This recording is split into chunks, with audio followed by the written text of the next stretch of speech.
दोस्तों आज हम एक्सप्लेन करने वाले हैं जाने जान मूवी को। तो वीडियो को शुरू करते हैं और अगर वीडियो अच्छा लगे तो वीडियो को लाइक जरूर कीजिएगा और इसी तरह के वीडियोस पाने के लिए आप हमारे इस चैनल को सब्सक्राइब कीजिएगा ताकि आपको इसी तरह के लेटेस्ट और फ्रेश कंटेंट मिलते रहे। तो फिल्म की कहानी शुरू होती है नरेन नाम के मैथ्स टीचर से, जो कि बहुत ही ज्यादा उदास बैठे हुए थे। तभी अचानक से हम देखते हैं कि वो अपने गले में फांसी का फंदा लगा लेते हैं और जब वो फांसी लगाने ही वाले थे कि तभी उनकी आंख खुल जाती है। मतलब कि ये सब कुछ एक सपना था। आगे माया डिसूजा को देख पाते हैं जो कि कलिंगपोंग में कॉफी शॉप चलाती है। उसकी एक 16 साल की बच्ची भी है जिसका नाम तारा है। वो स्कूल जाती है। तारा पढ़ने में काफी तेज है और उसके पिता नहीं है। मतलब कि तारा सिर्फ अपनी माँ के साथ रहती है। दोनों की दिनचर्या एकदम सेम है। यहाँ पर माया अपनी कॉफी शॉप चली जाती है तो तारा स्कूल चली जाती है। वहीं यहाँ पर हम तीसरे शख्स मतलब कि नरेन को देख पाते हैं जो कि हर रोज तारा और माया को जाते हुए देखता है और कहीं ना कहीं नरेन जो है वो माया को पसंद करता है। इसलिए तो वो आईने के सामने खड़े होकर माया से बात करने की तैयारी कर रहा होता है और ऐसा वो हर रोज करता है। नरेन दरअसल में मैथ्स का एक टीचर है और वो एक बहुत ही ब्रिलियंट टीचर है। जिसके बाद माया के कॉफी शॉप को दिखाया जाता है जहाँ पर की गॉसिप चल रही होती है, जहाँ पर माया के साथ काम करने वाले लोग नरेन और माया के बारे में बात कर रहे थे और माया के साथ काम करने वाली प्रेमा यहाँ पर माया से कहती है कि आपको टीचर पसंद करते हैं, लेकिन माया को ऐसा कुछ भी नहीं लगता है।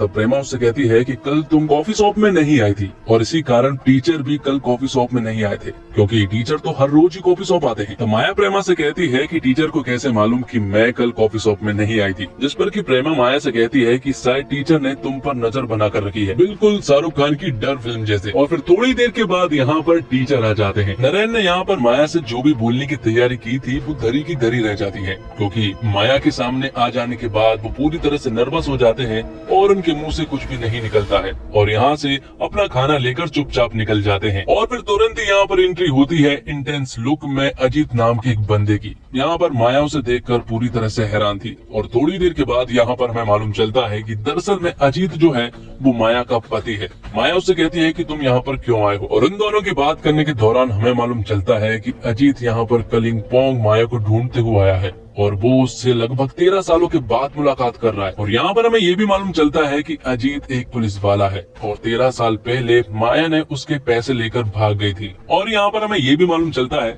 कि माया का नाम माया नहीं बल्कि सोनिया है। थोड़ी बात करने के बाद अजीत तो यहाँ से चला जाता है, लेकिन माया बहुत अच्छे से समझ गई थी कि ये प्रॉब्लम इतने जल्दी नहीं टलने वाली। आगे स्कूल का सीन दिखाया जाता है जहाँ पर कि हम नरेन सर को देख पाते हैं जो कि दीपक नाम के एक लड़के से कॉइन वाली बैट लगाते हैं जिसमें जिसके हाथ में सिक्का आएगा वो जीत जाएगा और हर बार यहाँ पर नरेन सर ही जीतते हैं। आगे एंट्री होती है करण आनंद नाम के एक पुलिस इंस्पेक्टर की, जिसके पास एक केस आता है और वो केस दरअसल में अजीत मात्रे का था जिसने ढेर सारा पैसा लेकर फरार हो गया है। यहाँ पर हमें मालूम चलता है कि अजीत मात्रे पुलिस वाला तो है ही, साथ ही उसके बहुत सारे काले धंधे भी है और उसने बहुत सारे पैसे लेकर फरार हो गया है। तो करण अजीत के बारे में पता करने के लिए पैराडाइज क्लब में जाता है और ये पैराडाइज क्लब दरअसल में अजीत का ही है। और यहाँ पर उसे मालूम चलता है कि अजीत जो है कलिंगपोंग गया है और उसने कहकर गया है कि उसकी लॉटरी लगने वाली है, इसलिए वो कलिंगपोंग जा रहा है। दूसरी तरफ हम अजीत और माया को देख पाते हैं। वो दोनों आपस में बात कर रहे थे। अजीत यहाँ पर माया से कहता है कि मैं पूरी तरह से बदल गया हूँ और वो पुलिस की नौकरी भी छोड़ रहा है और अपने सारे काले धंधे भी, और अब वो तुम्हारे साथ एक फैमिली के रूप में रहना चाहता है और तारा के साथ भी, जो कि अब बड़ी हो गई है। लेकिन ये सुनने के बाद यहाँ पर माया को यकीन हो जाता है कि यहाँ पर अजीत पूरी तरह से ठीक नहीं हुआ है और उसके दिमाग में कुछ ना कुछ तो जरूर चल रहा है। इसलिए वो तुरंत ही अपनी बेटी तारा को स्कूल से लेकर अपने घर जाती है क्योंकि अजीत को अभी तक तारा के बारे में नहीं मालूम था, लेकिन अब उसे तारा के बारे में मालूम चल गया है। आगे हम देखते हैं नरेन टीचर को जो कि जूडो कराटे की प्रैक्टिस में जाते हैं और हर रोज वो यहाँ पर प्रैक्टिस किया करते हैं। अब तारा और माया अपने घर पर थी, वो दोनों कुछ ना कुछ काम कर रही थी, तभी यहाँ पर उनके दरवाजे पर अजीत आ जाता है। अजीत यहाँ पर माया से बात करने के लिए आया था और अपनी बेटी तारा से मिलने के लिए, लेकिन उसने काफी ज्यादा पी हुई थी। यहाँ पर माया उससे कहती है कि तारा सिर्फ और सिर्फ मेरी बेटी है और उससे तुम्हें मिलने का कोई भी हक नहीं है। लेकिन यहाँ पर अजीत जो है वो माया के साथ बदसलूकी करने लगता है और उसकी गर्दन भी पकड़ लेता है और उसे बुरी तरह से टॉर्चर करने लगता है। ये सब कुछ तारा को नहीं देखा जाता और वो एक वाटर हीटर की मदद से अजीत के ऊपर वार कर देती है, जिससे अजीत को खून निकल आता है और उसे बहुत तेज गुस्सा भी आ जाता है, जिस वजह से वो तारा को बेरहमी से मारने की कोशिश करने लगता है। लेकिन तभी यहाँ पर माया उसका उसी वाटर हीटर से गला पकड़ लेती है और यहाँ पर तारा जो है उसके हाथ पकड़ लेती है। वाटर हीटर से गला दबने की वजह से यहाँ पर अजीत की मौत हो जाती है। यहाँ पर उन दोनों को बहुत ज्यादा दुख हो रहा था क्योंकि अब वो बहुत बुरे फंसने वाले थे। लेकिन यहाँ पर माया चाहती है कि वो सब कुछ कन्फेस कर दे पुलिस के सामने। तभी वो बाहर आती है और बाहर आते से ही उसकी मुलाकात होती है यहाँ पर टीचर नरेन से। नरेन को देखते ही वो पूरी तरह से डर जाती है। नरेन उनसे पूछता है क्या सब कुछ ठीक है, जिस पर कि माया उससे कहती है कि घर में एक कॉकरोच भरा आया था और इसी वजह से वो बुरी तरह से डर गई थी, लेकिन अब उसने उसे मार दिया है। जिसके बाद माया अंदर जाती है और वो अपनी बेटी के साथ बहुत रोती है। उसे इस बात का डर था कि इन सब में तारा भी ना फंस जाए, इसलिए वो तारा से कह रही होती है कि हम पुलिस को सब कुछ सच बताएंगे, लेकिन ये सब कुछ मेरे ऊपर ही आना चाहिए। लेकिन तभी यहाँ पर वो देखते हैं कि बाहर से कोई सुन रहा था और वो कोई और नहीं बल्कि नरेन टीचर थे। वो इनसे कहते हैं कि लाश को ठिकाने लगाने में तुम्हें मेरी मदद चाहिए होगी और पुलिस को सब कुछ कन्फेस कर देने से कुछ भी नहीं हो जाएगा और मैं तुम्हारी मदद भी कर सकता हूँ। तब यहाँ पर माया दरवाजा खोलती है। नरेन सर अंदर आते हैं और उनके अंदर आने के बाद माया उनसे सवाल पूछती है कि आपको कैसे मालूम कि अंदर एक मर्डर हो गया है, जिस पर कि नरेन सर उससे कहते हैं कि मैं एक मैथ्स का टीचर हूँ और उसने पहले ही सब कुछ देख लिया था कि ये आदमी जब कॉफी शॉप में आया था तो बहुत ही इंटेंस लुक में आया था। आप भी परेशान लग रही थी और ये बंदा सिगरेट पी रहा था और दरवाजे के बाहर भी एक सिगरेट का टुकड़ा पड़ा हुआ है। और उससे भी बड़ी बात, जब आपने वो कॉकरोच वाली बात की थी तो मैं तुम्हारी मदद जरूर करूंगा, इस बॉडी को ठिकाने भी लगाऊंगा। यहाँ पर पुलिस भी आई और इस मामले में मैं भी फंस चुका हूँ, लेकिन अगर मेरे कहने के मुताबिक तुमने सब कुछ किया तो किसी को भी कुछ नहीं होने वाला। सबसे पहले तो हमें यहाँ के सारे सबूत मिटाने हैं और हमें वही एविडेंस सामने रखने हैं जो कि हमें पुलिस को दिखाने हैं। और अब क्योंकि नरेन सर एक मैथ्स के टीचर है, इसलिए वो सब कुछ कैलकुलेट करते हैं और रिजल्ट तक का सब कुछ सोच लेते हैं कि आगे क्या हो सकता है। जिसके बाद कलिंपोंग में एंट्री होती है करण की, जो कि अजीत मात्रे को ढूंढते हुए यहाँ पर आया था। सबसे पहले वो अपने साथी पुलिस वाले से कहता है कि सबसे पहले अजीत मात्रे को सारे होटलों में चेक किया जाए क्योंकि वो वहीं पर पाया जा सकता है। दूसरी तरफ नरेन सर जब अपने घर वापस आते हैं तो यहाँ पर हम माया को देख पाते हैं। नरेन सर ने माया को कुछ होमवर्क दिया था और कुछ चीजें करने के लिए कही थी और वो सारी चीजें माया ने कर ली थी, जिस पर कि नरेन सर उससे कहते हैं तो फिर कोई भी टेंशन लेने की जरूरत नहीं है। जिसके बाद हम करण को देख पाते हैं जो कि अगले दिन माया के कॉफी शॉप में जाता है। यहाँ पर कि माया तो उससे पूरी तरह से अनजान थी, लेकिन तभी करण यहाँ पर अजीत के बारे में पूछने लगता है। लेकिन यहाँ पर माया उससे कहती है कि मैं इस आदमी को नहीं जानती हूँ। और फिर थोड़ी देर के बाद यहाँ पर नरेन सर आ जाते हैं। नरेन सर के यहाँ पर आ जाने के बाद तुरंत ही करण उनके ऊपर झूम पड़ता है और यहाँ पर मालूम चलता है कि दरअसल में करण और नरेन जो है वो कॉलेज के बहुत ही अच्छे दोस्त हैं और करण नरेन सर को नारू बुलाता है। वो दोनों बात कर रहे होते हैं कि तभी यहाँ पर करण के पास कॉल आता है और उन्हें मालूम चल गया था कि अजीत मात्रे किस होटल में रुका हुआ था। लेकिन जाते जाते करण नारू से कहता है कि वो जल्द ही मिलेंगे। अब ये सारी चीजें देखकर माया पूरी तरह से घबरा जाती है। वो यहाँ पर बाहर आती है और नरेन सर से बोलती है कि मुझे बहुत ज्यादा डर लग रहा है। लेकिन नरेन सर उससे कहते हैं कि मैंने जो भी तुमसे चीजें करने को कही थी तुमने की, जिस पर कि माया कहती है कि हाँ, जिस पर कि नरेन सर कहते हैं कि मैं बाहर कोई भी बात नहीं कर सकता हूँ, तुम्हें कुछ भी नहीं होगा। और इतना बोलकर वो यहाँ से चले जाते हैं। आगे हम देखते हैं करण को जो कि अजीत के होटल में पहुंच चुके थे, जहाँ पर कि कमरा पूरी तरह से बिखरा हुआ था। वो यहाँ पर होटल के मैनेजर से पूछते हैं कि क्या अजीत ने तुमसे कुछ पूछा था, जिस पर कि वो उन्हें बताता है कि अजीत ने मुझसे स्कूल के बारे में पूछा था। ये सुनने के बाद करण तुरंत ही स्कूल के बाहर चला जाता है। स्कूल के बाहर जब वो खड़े हुए थे तभी उनकी नजर पड़ती है माया के ऊपर और उसे देखकर करण को याद आता है कि ये तो वही औरत है जिससे कि मैं कॉफी शॉप में मिला था। तब वो लोग पीछा करते करते माया के घर के बाहर आ जाते हैं, जिनका नेबर नरेन सर थे, जो बात करण को नहीं मालूम थी। लेकिन नरेन ने यहाँ पर उन्हें साफ साफ देख लिया था, इसलिए नरेन सर एक एसटीडी बूथ से माया के पास कॉल करते हैं। वो माया से कहते हैं कि जल्द पुलिस तुम्हारे घर पर आएगी, क्या तुम्हारी और अजीत की मैरिज रजिस्टर हुई थी, जिस पर कि माया हाँ कहती है। जिसके बाद यहाँ पर नरेन सर उसे आगे की सारी प्लानिंग बता देते हैं कि आगे क्या क्या करना है और साथ में वो माया को ये भी बता देता है कि करण बहुत ही ज्यादा इंटेलिजेंट है और सातिर भी है और वो तुम तक जरूर पहुंचेगा। अगले दिन करण को मालूम चलता है अजीत की डेड बॉडी के बारे में। वो उस जगह पर जाने लगते हैं जहाँ पर की अजीत की डेड बॉडी मिली थी। उसे पूरी तरह से जला दिया गया था और उन्हें पता चल गया था कि अजीत की डेड बॉडी है। और वो सिर्फ बॉडी से पता नहीं चला है बल्कि एक आइडेंटिटी कार्ड से पता चली है, जो कि आधी जली हुई थी।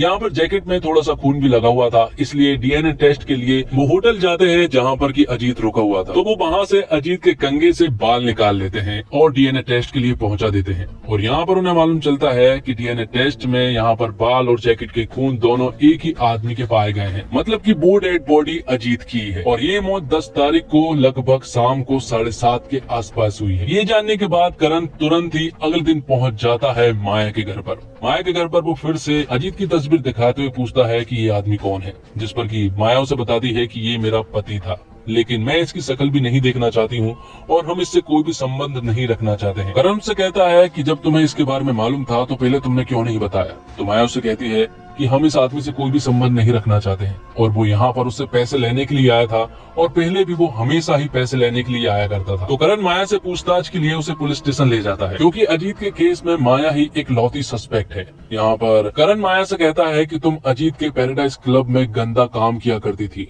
जिसके बारे में हमारे पास सारे सबूत हैं।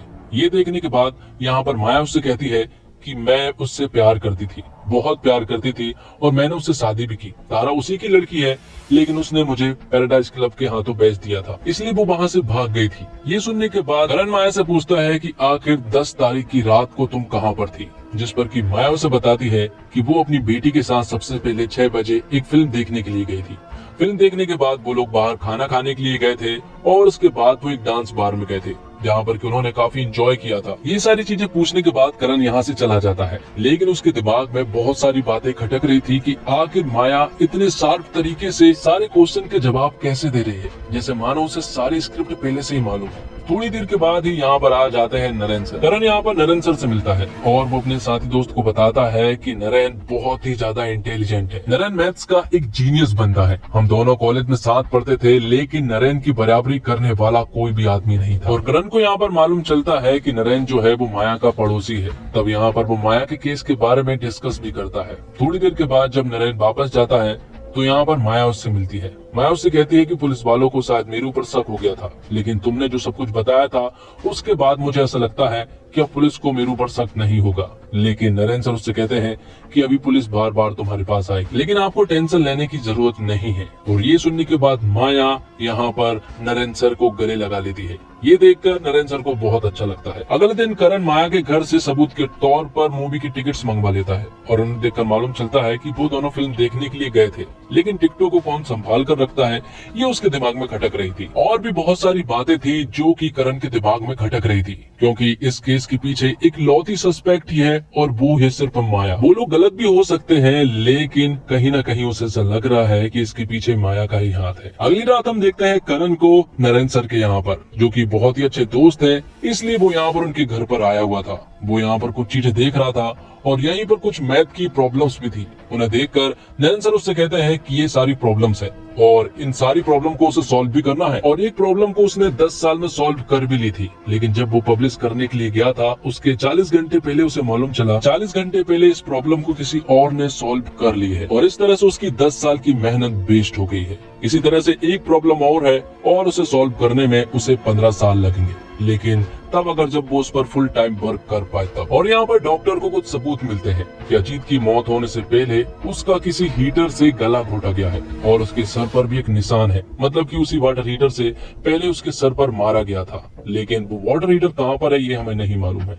इसलिए अगले ही दिन हम करण को देखते हैं जो कि माया से मिलने के लिए जाता है। वो यहाँ पर उससे कहता है कि क्या वो आज रात मेरे साथ कह रहे हो कि बार में चलोगे, उसी बार में जब 10 तारीख को आप अपनी बेटी के साथ वहाँ पर गई थी। यहाँ पर जब वो घर आता है तो वहाँ पर उसे नरेन मिलता है। नरेन को जब मालूम चला कि करण और माया जो है वो उसी बार में जा रहे हैं तो ये देखकर नरेन को थोड़ा बुरा तो लगा था। अब करण और माया उसी कैरो के बाहर में आ जाते हैं, जहाँ पर कि वो खूब इंजॉय करते हैं। और इंजॉय करने के बाद जब माया अपने घर पर पहुंचती है तो उसे अपनी बेटी तारा के द्वारा मालूम चलता है कि यहाँ पर कुछ पुलिस वाले आए थे और उन्होंने हमारे वाटर हीटर को ले गए हैं। दरअसल में पुलिस वाले ये पता करना चाहते हैं कि अजीत की जिस वाटर हीटर से मौत हुई है क्या वो वाटर हीटर माया का है।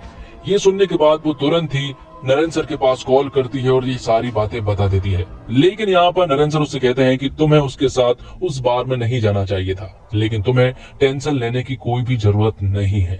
अगले सीन में हम देखते हैं कि जब वो लोग वाटर हीटर को चेक करते हैं तो उन्हें मालूम चलता है कि इस वाटर हीटर से अजीत की जान नहीं ली गई है, मतलब कि माया के ऊपर अब कोई भी चार्जेस नहीं है और उसके ऊपर कोई भी सस्पेक्ट की नजर भी अब नहीं रहेगी।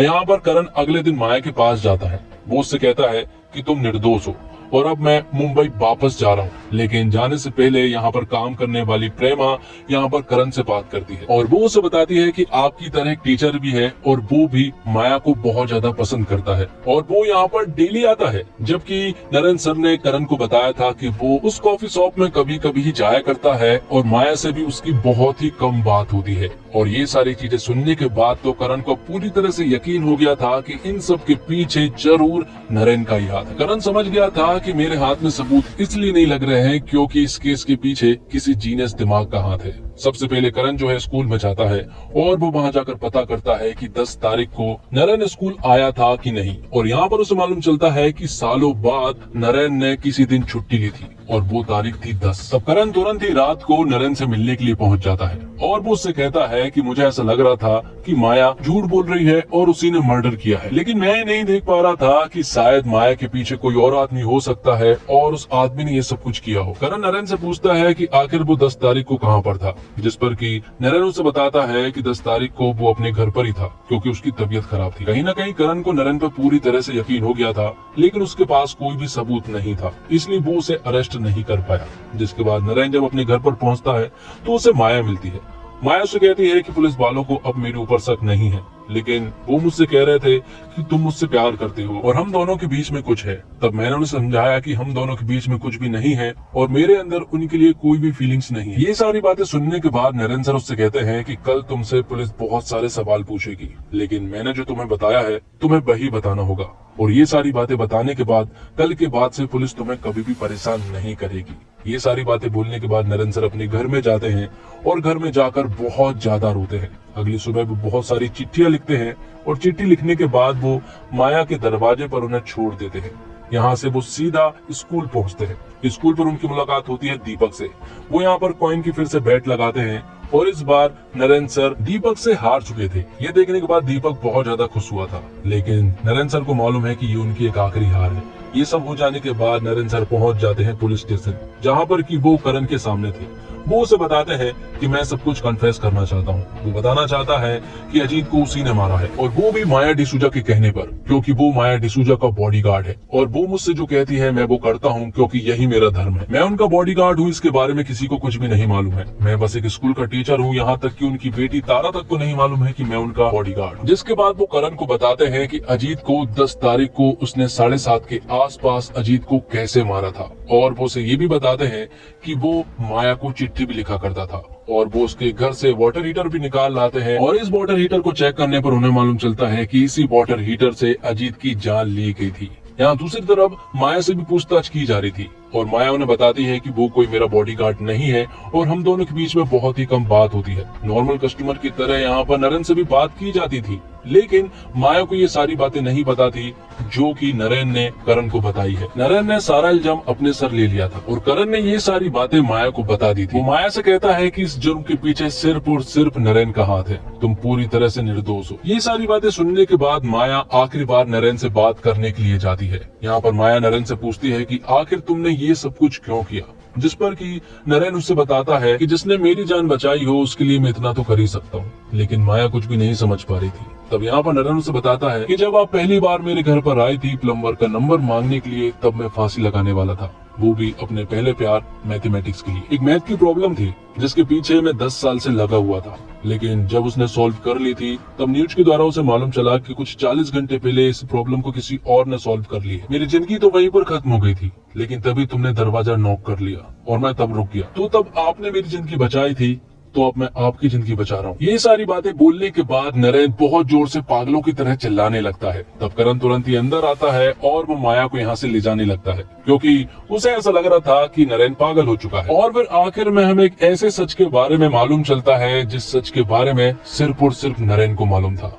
यहाँ पर हमें मालूम चलता है कि वो सब कुछ दरअसल में 10 तारीख को नहीं हुआ था, बल्कि अजीत की जान जो है माया और तारा ने 9 तारीख को ली थी। लेकिन एक नई कहानी बुनने के लिए नरेन सर ने 10 तारीख को चुना। उसने यहाँ पर 10 तारीख को फुटपाथ से एक आदमी को उठाया। उसे तैयार करके नरेन ने उसी होटल में लेकर गया जहाँ पर की अजीत रुका हुआ था, जिसके बाद उसे एक सुनसान जगह पर ले गया। वहाँ से उसके सर पर वाटर हीटर से वार करके उसके गले को उसी वाटर हीटर की डोरी से घोट दिया और फिर केरोसिन डालकर सबको आग लगा दी गई। लेकिन यहाँ पर कुछ सबूत थे जो कि अजीत के थे, जैसे कि अजीत का आइडेंटिटी कार्ड, उसे वहीं पर डाल दिया गया। लेकिन खून से सनी हुई जैकेट उसी भिखारी की थी और होटल में जो बाल पाए गए थे वो भी उसी भिखारी के थे, क्योंकि नरेन ने जिस होटल में अजीत रुका हुआ था उसी होटल के कंगे में उस भिखारी के बाल लगा दिए थे। तो कंगे में लगे बाल और जैकेट के खून से ये साबित होता है कि ये दोनों एक ही आदमी के हैं। इससे बिल्कुल भी साबित नहीं होता है कि ये अजीत कुमार के हैं, क्योंकि वो दोनों ही उस भिखारी के थे। और ये सारी चीजें नरेन जब कर रहा था तब 9 तारीख की रात को ही नरेन ने माया और तारा को होमवर्क दे दिया था कि 10 तारीख को उन्हें कहां पर एंजॉय करना है, ताकि 10 तारीख को वो ये सारी चीजें करके ये सारा इल्जाम अपने सर पर ले सके। और